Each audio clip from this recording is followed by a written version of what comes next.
The local exchange facing lower global markets. This is after Wall Street ended weaker, while at home there is growing frustration over load shedding. Jimmy Moyaha is independent analyst, and he is going to give us his quick analysis of how the local bourse is performing in early trade. Jimmy, good morning to you. So your quick sense of how the JSE is performing and what the day is likely to pan out.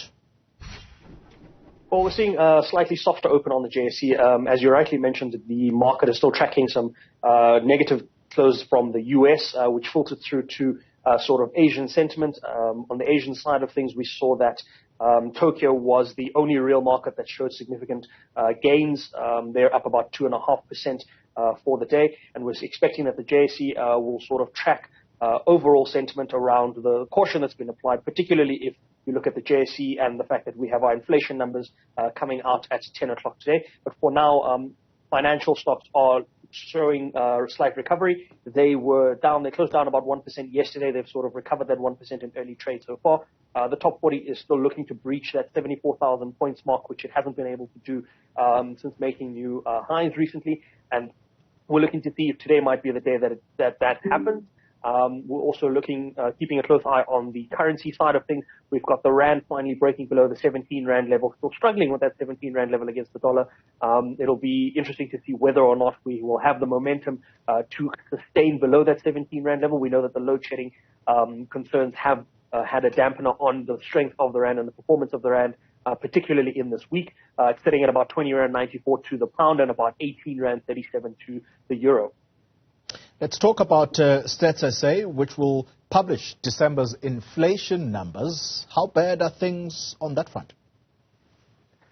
Well, we're expecting inflation to come in a little lower. I believe we're expecting it to come in at around 7.2%. We know that from a South African Reserve Bank perspective and a central bank perspective, we've been keeping abreast in terms of our interest rate decisions off the back of that inflation number, and we've been benchmarking in large part along the lines of what the US and the US Fed have been doing as well. And we know that the US Fed's latest inflation print came in significantly lower, so it'll be interesting to see if ours would be able to sort of achieve the same sort of effect, and if the measures that the central bank had been putting in place to sort of curb inflation or stabilize inflation have really borne fruit, or if we're still in for another round of rate hikes. We know we've got our central bank meeting later this month around the 26th of January, so it'll be interesting to see how this inflation print will filter into what we can expect to hear from the central bank at the end of the month.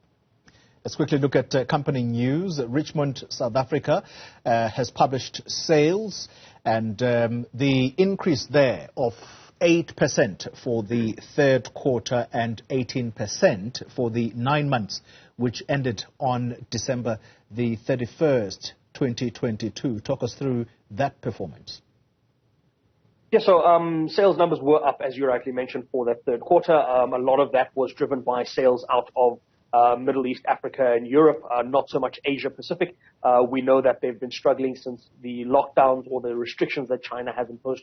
China is one of their significant markets in the Asian region. What's interesting to see, though, from the Asian side of things is that there was an increase over the October to December period of about 30% from their Japanese business as well. And that we might continue to see happen, given that Japan this morning announced that they're not going to be adjusting their yield curve, and they're not going to be increasing interest rates, and yet their inflation is expected to peak at about 4%, and that's about 2% higher than where they wanted to sit. So we might see that a flock back to luxury goods for Japanese and the high net worth individuals within the Japanese region continues, and you might see a better performance from that space. But we are expecting to see a recovery in Chinese demand as well, and Richmond is hoping that comes through sooner rather than later, because, as I mentioned, their Asia Pacific business has been the only business not performing. In terms of the sectors, their jewelry business outperformed their specialist watchmaking businesses, and that was up about some 11-odd%, whereas the watchmaking business was down about 3%.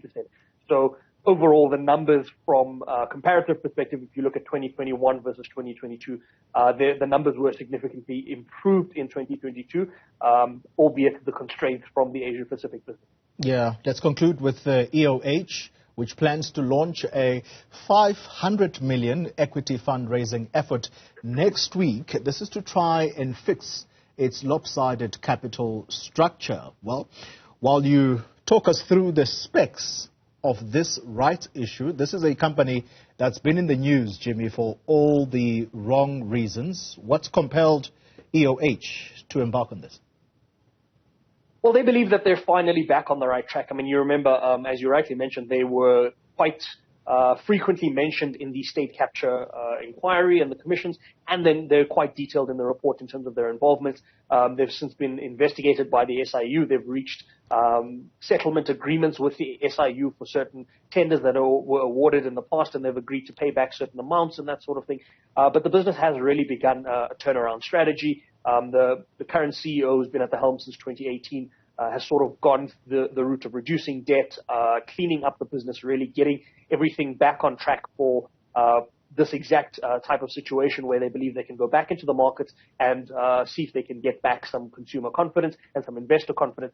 They're planning to use the 600 million that they raised to pay down some debt and reduce their interest liability on that debt. At the moment, they've got about 1.3 billion plus of debt, and that's incurring about 200 million of interest on an annual basis. They're looking to reduce that figure to about 100 million.